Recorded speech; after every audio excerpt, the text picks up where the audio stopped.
Hey everyone, welcome back to my channel. My name is Kara, and today I'm here with Ian.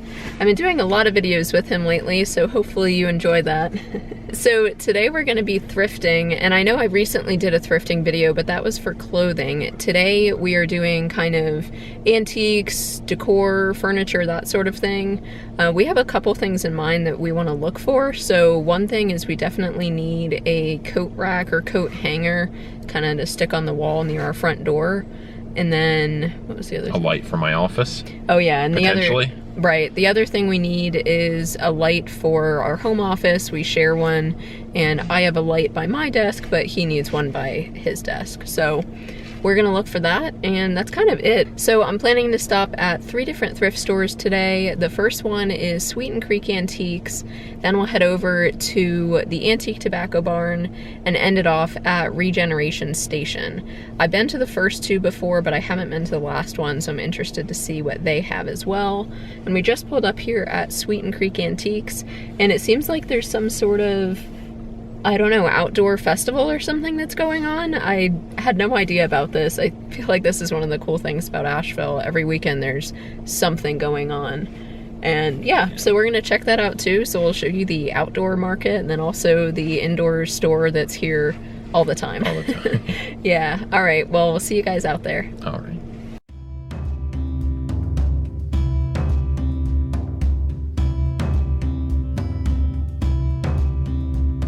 Now that spring is here, there will be a lot more pop-up shops around Asheville. This particular one had a good variety of vendors selling jewelry, vintage clothes, handmade items, and houseware.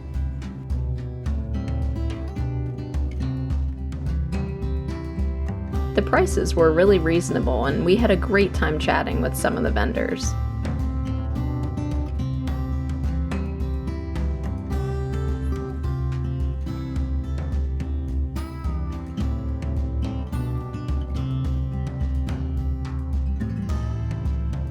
What we originally came here for was Sweeten Antiques, so let's head inside and have a look. There is more in here than meets the eye. Everything from home decor, seasonal pieces, furniture, and some antiques. Overall, the prices are pretty reasonable as well. At the back of the store, tucked away behind some of the vendors, is a hidden wing of the building that is filled with men's and women's clothing. It's easy to miss, but it's worth wandering back there. I had been in here a couple times before and had never actually seen this part of the building.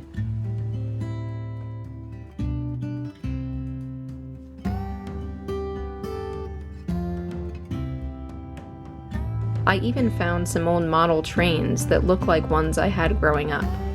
Let me know if you had trains too.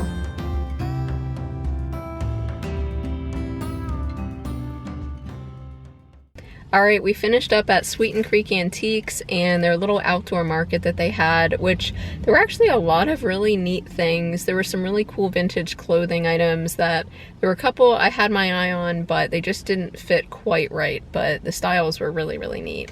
And I actually did pick up one thing from one of the boutiques there, Haley Thompson. There we go. There it goes.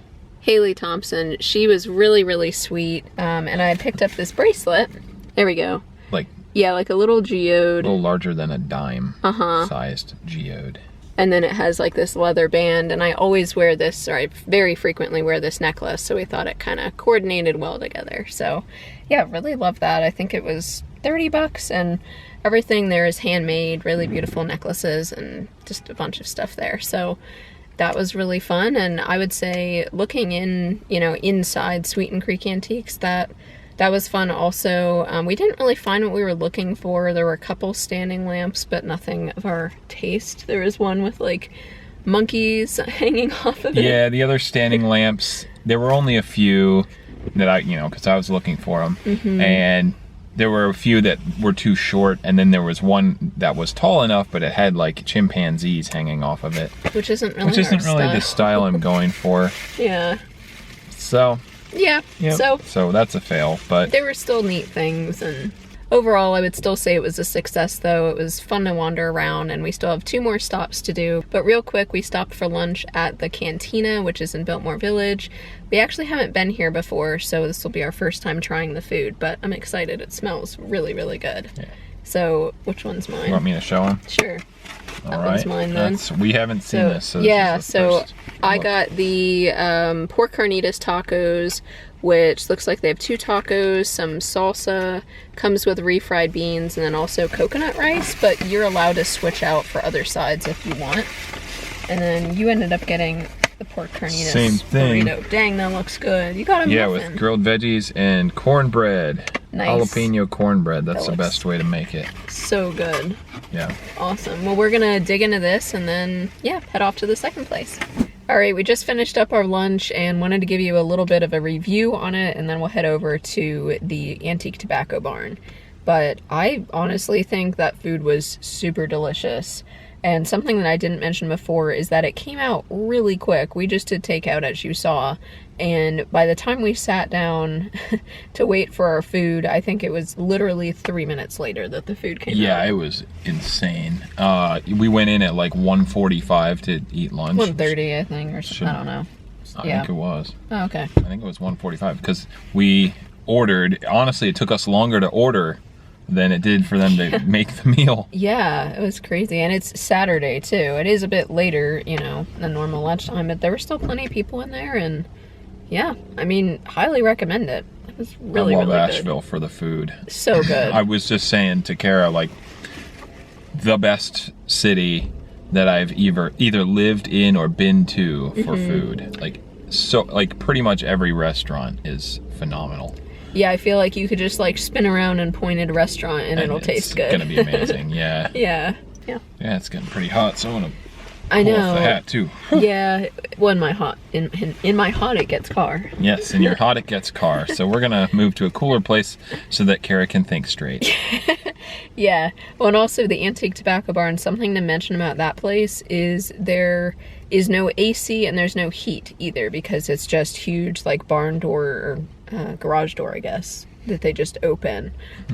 So it's all natural air. So it's probably going to be a bit cold in there today because the high's in the 40s, but we came prepared. We have jackets, so let's head. It's car in this hot. It is car in this hot. So let's over there head. Yes, excellent. That doesn't sound good. We'll see you over there.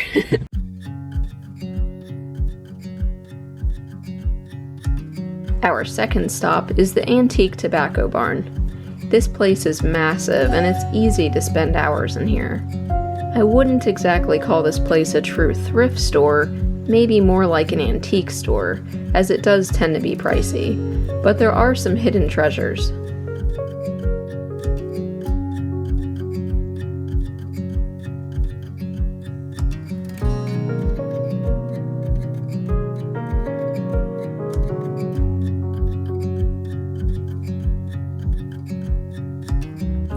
There are lots of nooks and crannies to explore, home decor, furniture, and also some large pieces that you don't often see, like doors, bars, and oversized dining tables.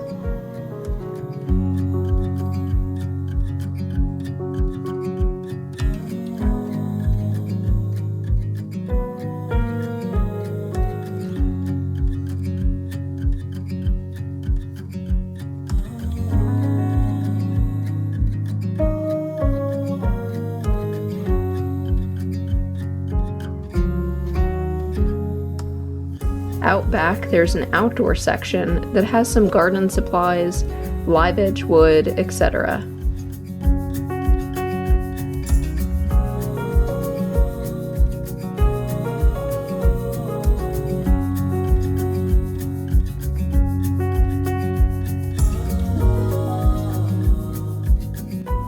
Jeez. Not a place to find a bargain. I've been in here a few times and there's always something different. If you're looking for something very niche or rare, it's worth stopping in.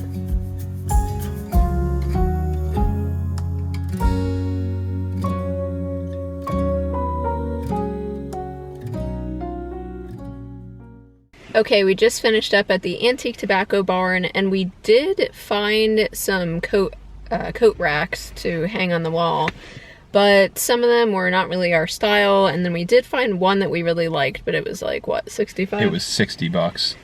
Yeah. And I'm thinking more in the range of 30. Yeah. So.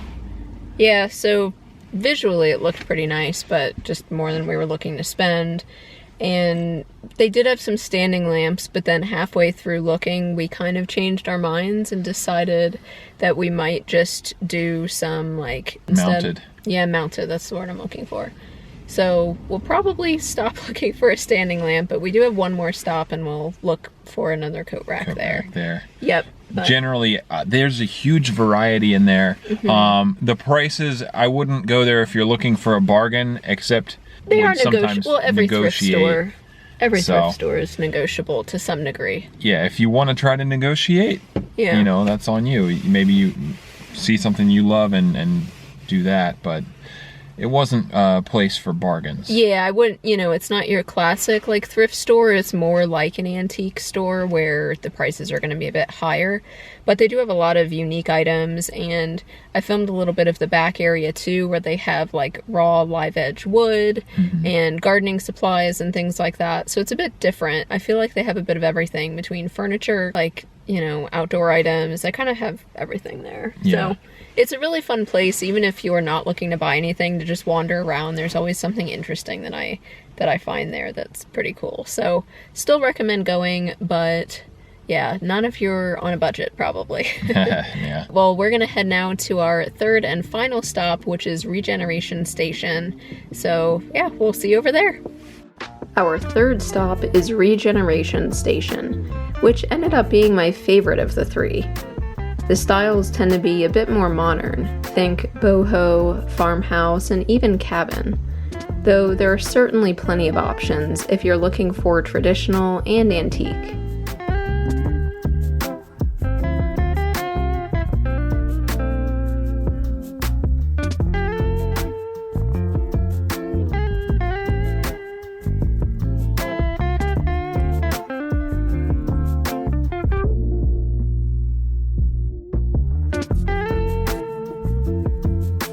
You'll find a good mix of decor and furniture, but not really any clothing.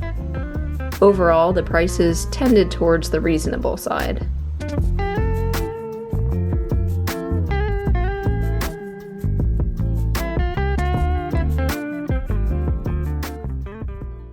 Alright, well, we're all done at Regeneration Station, and I have to say that was probably my favorite one. It probably had the fewest amount of items, but I feel like it was the most our style. So yeah, I feel like that was my favorite out of the three. What do you think? I would say so. For different reasons. Yeah, I echo that same point. There was less in there, but it was more stuff that I would want, and the prices seemed a little lower. Yeah, they weren't as bad. There were still some items that were pricey, but we did find a standing lamp. Ultimately, we ended up deciding to not do that and do a mounted lamp. But we did find one for like $12, so that's way more affordable than some of the other places. Like 60. Yeah, really. But yeah, I mean, I think there were a lot of things there that were pretty impressive, like pretty cool woodworking and metalwork and just honestly all sorts of styles. There were a couple things that I almost bought but weren't quite perfect. They had these leather shoes that, like leather flats, that were authentic leather.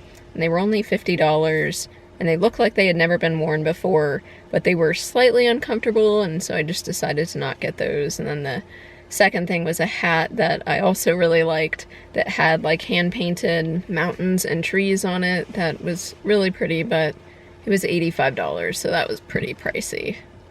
Yeah, and I don't really know how much I would wear it, but it did look really good in my opinion. I kind of have come to the conclusion that maybe we'll just make our own coat rack, because for whatever reason, mounted coat racks seem to be like $80 or more for a plank of wood with some metal hooks on it. Yeah, I was surprised. It's like plank of wood, like max $10, and then the hooks, I don't know, $10 probably, but when you take 10 plus 10 and you just put those hooks on, it takes 15 minutes, it magically becomes worth like 60 or 75 bucks. Which So, makes no sense. Or even if business idea for all those who want to simply screw on coat rack hooks. Yeah. Yeah, there you go. Well, I mean, even if you like went to Goodwill or Habitat for Humanity Restore or something and like found one that wasn't your style, but you painted it or something, you could probably find one there for like $5 or $10. So, I don't know. We didn't really have luck there, but still a fun day. I had a good time. Yeah, good day to be outside. Yeah, it was nice. Nice and sunny. So that's pretty much it. I hope that you guys found this interesting. You know, let me know if you've been to any of those thrift stores as well. I know that, like I was saying, some are a little bit more pricey, so maybe calling it a thrift store isn't really appropriate, but antique thrift store, we'll say. So those are just 3 out of many across Asheville. Those were all, I don't think I ever mentioned, those were all located in kind of southeast Asheville. But there are so many other options too, but we just picked 3, and I think 3 was honestly a little bit too much for today because I'm tired. Spent. I kind of wish we did 2, but we weren't expecting that market to be there either. And there was another antique shop I saw between Antique the Antique Tobacco Barn and Regeneration Station. There was another one that we didn't even know about. Yeah, just in between, and those are like just a mile from each other already. Yeah. So, yeah, Lots to pick from. There's a lot. So if you love thrifting or antiquing, let me know what some of your favorite places are around Asheville. But that is everything for today's video. Hope that you enjoyed it. If you're not subscribed, hit the subscribe button down below. Leave me a comment, hit the like button, share this video with your family and friends, and I'll see you very soon in the next one. Peace.